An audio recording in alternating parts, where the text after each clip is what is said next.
On the rain-slicked streets of Neo-Baltimore, where neon signs flickered like dying stars and hoverbikes buzzed like angry hornets, Elias Carter lived a life of quiet routine.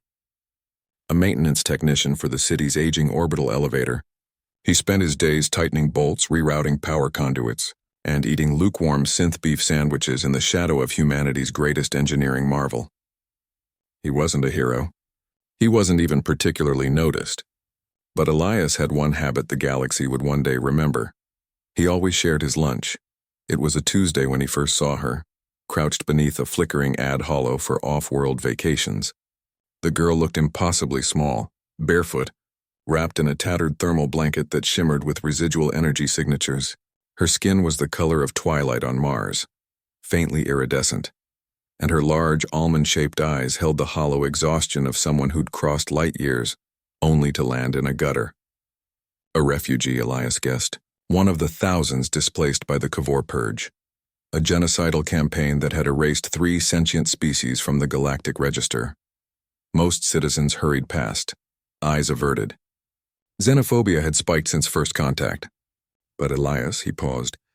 Then without fanfare, he unwrapped his lunch, 2 synth beef sandwiches, an apple, and a thermos of black coffee, and sat beside her on the wet permacrete. "Hungry?" he asked, offering half. She flinched, then stared at the food as if it were a sacred relic. After a long moment, she accepted it with trembling hands. She didn't speak standard, but her eyes said everything. "Thank you. I thought no one saw me," Elias nodded. "Eat, you're safe here." He never learned her name that day, but he saw her again the next. And the next. Each time he brought extra, sometimes a protein bar, once a pair of second-hand boots. She'd watch him work from a distance, silent, observant. He'd wave. She'd tilt her head, a gesture he later learned meant "I honor your presence." A week passed. On the 8th morning, Elias arrived at the orbital elevator's base station to find it cordoned off by armored enforcers. Red hazard drones hovered overhead. A containment field pulsed around the central shaft. "What happened?" he asked a fellow tech. "Biocontamination," the man muttered. "Some alien pathogen in the upper ring. They're locking it down. Whole sector's quarantined." Elias's stomach dropped. His sister worked up there, level 42 hydroponics. No comms, no evac. Just silence. Panic spread through the crowd. Families wept. Officials droned about containment protocols and acceptable losses. The enforcers raised their pulse rifles. Disperse or be detained. Then a voice, soft, melodic, yet carrying the weight of command, cut through the chaos. "Step aside." It was her. The girl from the street, but she was no longer wrapped in rags.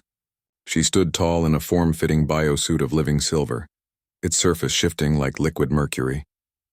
Her eyes glowed faintly violet. Behind her, 3 towering figures in obsidian armor materialized from thin air, Cathari Royal Sentinels, the galaxy's most elite peacekeepers, sworn to protect only the highest echelons of the Celestial Accord. The crowd gasped. Even the enforcers froze. She strode past them unchallenged and stopped before Elias. She placed a hand on his shoulder. "You fed me when I had nothing," she said in flawless standard.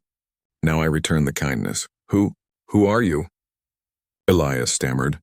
"My name is Lyra Vex," she said, "Crown Princess of the Andari Concord. My ship was destroyed during the Cavor ambush. I escaped in an escape pod disguised as a refugee. I wandered for weeks, until you saw me not as an alien but as a person." She turned to the enforcers. "Deactivate the quarantine. The pathogen is a misidentified Andari terraforming spore, harmless to humans, vital to restoring ecosystems on dead worlds. Your sister," she added gently to Elias, "is fine. She's been helping our biologists stabilize it." Before anyone could react, Lyra raised her wrist. A holographic decree materialized, a royal edict bearing the sigil of 7 allied star systems. "By authority of the Celestial Accord, Earth is hereby granted protected world status. All xenophobic legislation is nullified, and this man, Elias Carter, is named Ambassador of Human Compassion." The crowd erupted, not in protest but in awe. Within hours, everything changed. Lyra didn't just lift the quarantine, she opened Earth to the galaxy. Andari med ships healed the sick. Cathari engineers upgraded the orbital elevator, Velnari scholars translated ancient human poetry into cosmic symphonies. Earth, once seen as a chaotic backwater, became a beacon of empathy in a cold universe. But Elias? He still ate lunch on the same permacrete ledge. Only now Lyra joined him, sometimes in royal robes, sometimes in jeans and a NASA hoodie she'd bought online. They'd share sandwiches and talk about everything. Interstellar politics, her father's strict court etiquette, his mother's meatloaf recipe. You could live in a palace, Elias said one day. Lyra smiled. Palaces are lonely, but here, I have a friend who shares his lunch. A year later, when the Cavor returned, this time targeting Earth for its dangerous sentimentality, they didn't face fleets or weapons. They faced unity. Humans stood shoulder to shoulder with Andari, Cathari, Velnari, and a dozen other species. Not because Earth was powerful, but because it had shown the galaxy something rare. That kindness could be a weapon sharper than any plasma cannon. The Cavor Armada retreated after a single broadcast, a recording of Elias offering a sandwich to a starving girl. The message was simple. We protect our own, and now you're one of us. Years turned into decades. Elias never sought fame. He remained a technician, though his tools were now forged from star metal and his coffee thermos glowed with anti-grav runes. But every child in Neo-Baltimore knew his name. Statues were erected, not of warriors, but of a man sharing his lunch. And in the grand archives of the Celestial Accord, a new entry was added to the universal ethos. The measure of a civilization is not its technology, nor its armies, but whether its people share their bread with strangers in the rain. Lyra became Empress of the Conquered. Elias became legend, but to each other they remained just friends, all because one man on a rainy Tuesday chose to see a person, not an alien, and offered half his sandwich, and in doing so, fed the soul of the galaxy.